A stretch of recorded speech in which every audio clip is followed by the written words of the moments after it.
ഇന്നത്തെ യാത്ര ഏനാമാവ് എന്ന് പറയുന്ന സ്ഥലത്തൊരു പാർക്കുണ്ട്, ഒരു നെഹ്റു പാർക്ക്. അപ്പോൾ അവിടേക്കാണ് പോകുന്നത്. ഇപ്പോൾ ഉച്ചയ്ക്ക് ശേഷം തന്നെ ഇറങ്ങിയിട്ടുള്ളത്. ഇതിലെ ഒരു ഷോർട്ട് കട്ട് ഉണ്ട്, ചാവക്കാട് ടൗണിൻ്റെ തിരക്ക് കുറഞ്ഞ ഭാഗത്ത് നിന്ന് കയറുന്ന ഒരു ഷോർട്ട് കട്ടാണിത്. ഒരുപാട് വണ്ടികൾ ഇപ്പോൾ കുറച്ച് തിരക്ക് കൂടിയിട്ടുണ്ട് മുമ്പത്തെ കാലമൊക്കെ. പിന്നെ മാത്രമല്ല, ഈ നല്ല തിരക്കുള്ള സമയത്തൊക്കെ ഈ പ്രൈവറ്റ് ബസ്സുകാരൊക്കെ ഇതിലേ തന്നെ പോകുന്നത്. എല്ലാ ബസ്സുകളും ഇല്ല, എന്നാലും ചില ബസ്സുകളൊക്കെ ഈ തിരക്കുള്ള സമയത്ത് ഇതിലേ വന്ന് കയറുന്ന കാണാറുണ്ട്. അങ്ങനെ നമ്മൾ പാർക്കിൻ്റെ അടുത്തെത്തിയിട്ടുണ്ട്. ദൂരെ കാണുന്നതാണ് അതിൻ്റെ ആ ഒരു ഭാഗം. ഏനാമാവ് എന്ന് പറഞ്ഞ സ്ഥലത്താണ് ഈ പാർക്കുള്ളത്. ഇത് ഒരുപാട് വർഷമായിട്ടില്ല, പാർക്ക് തുടങ്ങിയിട്ട് കുറച്ച് വർഷമൊക്കെ ആയിട്ടുള്ളൂ. ഇവിടെ ഒരുപാട് പേര് വന്ന് കാണാറുണ്ട്. ഇപ്പോൾ ആഘോഷ ദിവസങ്ങളല്ലാത്ത സാധാ ദിവസങ്ങളിലായിരുന്നാലും പ്രത്യേകിച്ച് ഈ സൺഡേയിലൊക്കെ നല്ലോണം ആൾക്കാർ വരുന്ന ഒരു സ്പോട്ടായിട്ട് മാറിയിട്ടുണ്ട്. പിന്നെ ഇവിടെ ആണെങ്കിൽ ഇതിനെപ്പറ്റി പറയുകയാണെങ്കിൽ തൊട്ടടുത്ത് തന്നെ ആ കാണുന്നത് ഒരു റെഗുലേറ്റർ കം ബ്രിഡ്ജാണ്. ആ വളവിൻ്റെ അപ്പുറത്ത് കാണുന്നത് മലപ്പുറം ജില്ലയിൽ ചമ്രവട്ടം എന്ന സ്ഥലത്ത് ഇതേപോലെ തന്നെ അത് ഇതിനേക്കാളും വലുതാണ്. ഞാൻ തന്നെ മുമ്പ് ഒരു വീഡിയോയിൽ പറഞ്ഞിട്ടുണ്ടായിരുന്നു. അതുപോലെ അങ്ങനെ നമ്മൾ എത്തിയിട്ടുണ്ട്. ഇനി ടിക്കറ്റ് കൗണ്ടറാണിത്. ഇവിടെ ഒരാൾക്ക് 15 രൂപയാണ് ഇതിൻ്റെ ഫീസ് വരുന്നത്.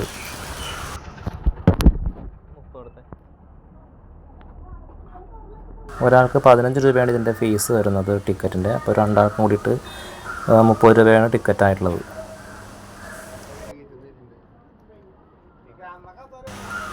ടിക്കറ്റ് കിട്ടിയിട്ടുണ്ട്.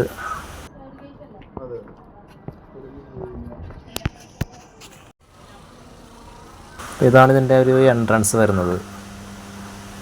അതിൻ്റെ ടിക്കറ്റിൻ്റെ മറ്റ് റൂൾസൊക്കെ എഴുതിയിട്ടുണ്ട്, കാര്യങ്ങളൊക്കെ അവിടെ എഴുതി വെച്ചിട്ടുണ്ട്. ഇതാണ് അതിൻ്റെ എൻട്രൻസ് വരുന്നത്. ഒരു സ്റ്റെപ്പ് ഇറങ്ങിയിട്ട് ഉള്ള ഭാഗമാണ്. പിന്നെ ഇവിടെ ആണെങ്കിൽ ഒരു പുഴയുടെ കരയിലാണ് ഇത് ഉള്ളത്. അതാണ് കൂടുതൽ ഇതിൻ്റെ ഒരു ഭംഗിയായിട്ട് നമുക്ക് എടുത്ത് പറയാവുന്നൊരു കാര്യം. മണലൂർ പുഴ എന്നാണ് ഇതിൻ്റെ പേരെന്നാണ് തോന്നുന്നത്, ഈ പുഴയുടെ പേര്. അപ്പോൾ എന്തായാലും പുഴയുടെ കരയോട് ചേർന്നിട്ടുള്ള ഒരു ഭാഗത്താണ് ഇത് ഉണ്ടാക്കിയിട്ടുള്ളത്. ദൂരെ തന്നെയൊക്കെ ആ പാലം കാണാൻ പറ്റുന്നുണ്ട്, റെഗുലേറ്റർ കം ബ്രിഡ്ജാണ്. പിന്നെ ഈ ഒരു സ്ഥലത്ത് ഷൂട്ടിങ്ങൊക്കെ നടക്കാറുള്ള സ്ഥലമാണ്. കുറേ വർഷം മുമ്പ് ഏകദേശം ഒരു 2000 വർഷത്തിലാണെന്ന് തോന്നുന്നു, ദിലീപിൻ്റെ ഒരു ഡാർലിംഗ് എന്ന് പറയുന്ന സിനിമയായിട്ട് ഷൂട്ടിങ് നടന്ന സ്ഥലമാണിത്. ഈ കാണുന്നൊരു സീനാണ് ഇവിടെ നമ്മളിപ്പോൾ ഉള്ള ഇതേ ഭാഗത്താണ് ഷൂട്ട് ചെയ്തിട്ടുള്ളത്. ഈ ഒരു രംഗം ഇതിൽ കാണാൻ പറ്റും. അപ്പോൾ അതൊക്കെ ഇവിടെ തന്നെ. പിന്നെ ഈ ഒരു രംഗം ഷൂട്ട് ചെയ്തിട്ടുള്ളത് ആ ഒരു കാറ് കിടക്കുന്നത് കാണാൻ പറ്റുന്നുണ്ടല്ലോ കുറച്ചപ്പുറത്ത്. ആ കാറ് കിടക്കുന്നതിൻ്റെ അവിടെയാണ് ആ രംഗം ഷൂട്ട് ചെയ്തിട്ടുള്ളത്. അപ്പോൾ അങ്ങനെ ഫിലിം ഷൂട്ടിങ്ങൊക്കെ നടന്നിട്ടുള്ളൊരു ഏരിയ കൂടിയാണ് ഈ പാർക്ക്. പക്ഷെ അന്നത് പാർക്കായിട്ടില്ല, അന്നൊരു ഒഴിഞ്ഞു കിടന്നൊരു സ്ഥലം ആയിരുന്നു.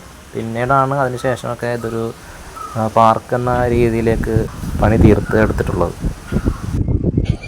പിന്നെ സന്ദർശകർക്കുള്ള കയാക്കിംഗ്, പെഡൽ ബോട്ട് തുടങ്ങിയ സൗകര്യങ്ങളും ഇവിടെ ഏർപ്പാടാക്കിയിട്ടുണ്ട്, നമുക്ക് കാണാൻ പറ്റുന്നുണ്ട്. ഞങ്ങളുടെ വന്നപ്പോൾ തന്നെ ഇതിൻ്റെ ആൾക്കാർ ചോദിച്ചു, ബോട്ട് വേണമെന്നൊക്കെ ചോദിച്ചിരുന്നു. പിന്നെ ഞാൻ കയറിയില്ല, കുറച്ച് പേടിയുണ്ട്. അപ്പോൾ അതുകൊണ്ട് കയറുന്നില്ല പറഞ്ഞു അവരോട്. ഈ ഭാഗത്തുള്ള ഒരുപാട് ആൾക്കാർ ഇങ്ങനെ വന്നു പോകുന്നൊരു സ്ഥലമാണ്. പലർക്കും ഒരുപാട് റേറ്റും ഇല്ല ടിക്കറ്റിൻ്റെ കാര്യമായിരുന്നാലും. പിന്നെ ഈ പുഴയുടെ ഒക്കെ കരയിലായതുകൊണ്ട് പലരും ഇവിടെ വരുന്നുണ്ട്, ഒരുപാട് പേര് ഫാമിലിയായിട്ട് വരുന്നുണ്ട്. പിന്നെ ഇതിനോട് കൂടെയുള്ള ബസ് സർവീസ് എന്ന് പറയുമ്പോൾ തൃശ്ശൂരിൽ നിന്ന് ചാവക്കാട്, പിന്നെ ചാവക്കാട് വഴി ഗുരുവായൂർ, ഈ 2 സ്ഥലങ്ങളിലേക്കുള്ള ബസ് സർവീസാണ് ഇതിൽ മെയിനായിട്ടുള്ളത്. അപ്പോൾ ആ ബസ് പോകുന്നതൊക്കെ കാണാൻ പറ്റുന്നുണ്ട്. ബ്രിഡ്ജ് ഇറങ്ങിക്കഴിഞ്ഞിട്ട് ഒരു വളവാണ്. ആ വളവ് കഴിഞ്ഞ് കുറച്ച് ദൂരം പോയി കഴിഞ്ഞാൽ പിന്നെ വീണ്ടും ഒരു ഇടത്തോട്ടൊരു വളവുണ്ട്. അവിടെ ഒരു ബസ് സ്റ്റോപ്പ്, മണലൂർ എന്ന് പറയുന്നൊരു സെൻറ്ററാണത്, ചെറിയൊരു സെൻറ്ററാണ്.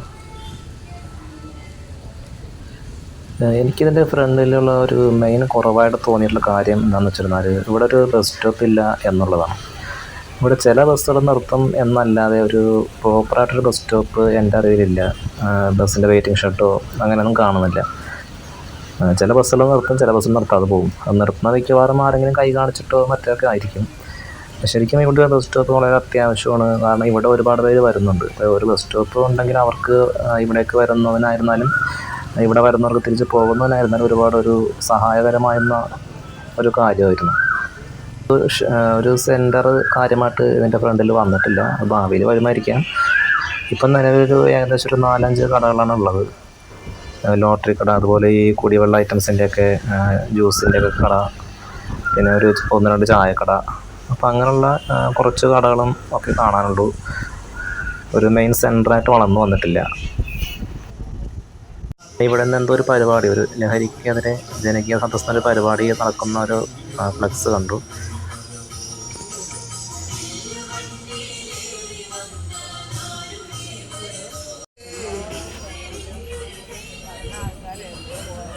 ഇപ്പോൾ പശ്ചാത്തല സംഗീതത്തിൽ കേട്ട ആ പാട്ടെന്ന് പറയുന്നത് പണ്ട് അയ്യങ്കാളി നടത്തിയ സമരങ്ങളുണ്ട്, ഈ വില്ലുവണ്ടി യാത്ര, അതുപോലെ കല്ലുമാല സമരം.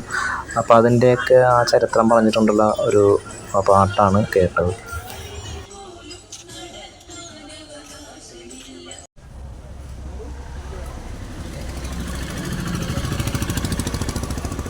അപ്പോൾ ഇവിടെ നിന്ന് തിരിച്ചു പോകാൻ ഇറങ്ങിയിട്ടുണ്ട്.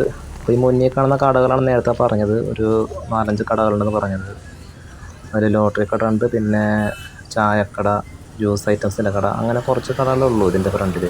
ഒരു മെയിൻ സെൻറ്ററായിട്ട് വളർന്ന് വന്നിട്ടില്ല ഇതുവരെ.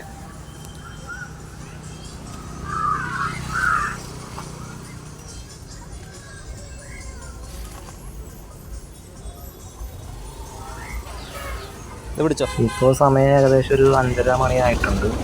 ഇപ്പോൾ നമ്മൾ തിരിക്കുകയാണ്. വരുമ്പോൾ അത്ര തിരക്കൊന്നും ഉണ്ടായിരുന്നില്ല. പക്ഷേ എന്തായാലും തിരിച്ചു പോകുമ്പോൾ ഒന്നുകൂടി നേരം വൈകുന്നേരം സമയം ആയിരുന്നു. അപ്പോൾ അതിൻ്റെ തിരക്ക് എന്തായാലും കാണും, പ്രത്യേകിച്ച് പാവറട്ടി ആ ഭാഗത്തൊക്കെ. പിന്നെ ഇത് മണലൂർ പുഴയാണ്. ഈ പാലത്തിൻ്റെ മുകളിൽ നിന്ന് നല്ലൊരു വ്യൂ ഒക്കെ കിട്ടുന്ന ഒരു സ്ഥലമാണ്. പിന്നെ സൈഡിലേക്ക് ഇറങ്ങിയാലും സൈഡിൽ കൂടെ റോഡുണ്ട്. നല്ലൊരു രസമുള്ള ഏരിയയാണ് ഇതൊക്കെ. നമ്മൾ ആ പാർക്കിൻ്റെ അതിലെ കണ്ട ആ ഒരു പുഴ തന്നെയാണ് ഇതിലേ പോണത്. ഇപ്പോൾ എത്തിയിട്ടുള്ളത് പാവർട്ടിക്കടുത്തുള്ള പാങ്ങ് എന്ന് പറയുന്നൊരു സ്ഥലത്താണ്. ഇവിടെ ഒരു നല്ലൊരു തട്ടുകട ഉണ്ട്, ദോശ ഹട്ട് എന്നൊരു തട്ടുകടയാണ്. നമ്മൾ മുമ്പ് ഇതിൻ്റെ വീഡിയോ ചെയ്തിരുന്നു, ഇവിടെ കയറി ഫുഡ് കഴിക്കുന്നൊരു വീഡിയോ മുമ്പ് ചെയ്തിരുന്നു. അപ്പോൾ ഇവിടെയാണ് ഇപ്പോൾ നമ്മൾ ചായ കുടിക്കാനായിട്ട് നിർത്തിയിട്ടുള്ളത്. കോഴിമുട്ടയുടെ ഒരു ഇതിൻ്റെ പേരെനിക്കറിയില്ല, ആ സംഭവം വാങ്ങിയിട്ടുണ്ട്. പിന്നെ വേറൊരു റോള് കണ്ടു. അത് സാധാരണ നമ്മൾ കാണാറുള്ള ചിക്കൻ റോളിൻ്റെ ആ ഒരു ഷേപ്പല്ല, വേറൊരു ടൈപ്പ് കണ്ടപ്പോൾ അതും കൂടി ഒന്ന് ഓർഡർ ചെയ്തിട്ടുണ്ട്. അപ്പോൾ അത് കഴിച്ച് നോക്കിയപ്പോൾ നല്ല ടേസ്റ്റി തന്നെയാണ്. പിന്നെ സംഭവം ഒന്നുമില്ല, സാധാ ചിക്കൻ റോൾ തന്നെയാണ്. അതിൻ്റെ ആ ഒരു പുറത്തുള്ള ഭാഗത്തിൻ്റെ ഒരു ചേഞ്ച് വരുത്തിയെന്നുള്ളൂ. ഇതൊരു ചപ്പാത്തി പോലെ അതേപോലത്തെ ഒരു സംഭവമാണ്. അതെനിക്ക് തോന്നുന്നു ചിലപ്പോൾ ചപ്പാത്തി തന്നെ ആയിരിക്കാം. ഉള്ളിൽ ഈ ചിക്കൻ റോളിൻ്റെ മസാല ഫില്ല് ചെയ്ത് കഴിഞ്ഞിട്ട് ജസ്റ്റ് ഒന്ന് പെട്ടെന്ന് പൊരിച്ചെടുത്ത ആ ഒരു ടൈപ്പാണെന്നാണ് തോന്നുന്നത്.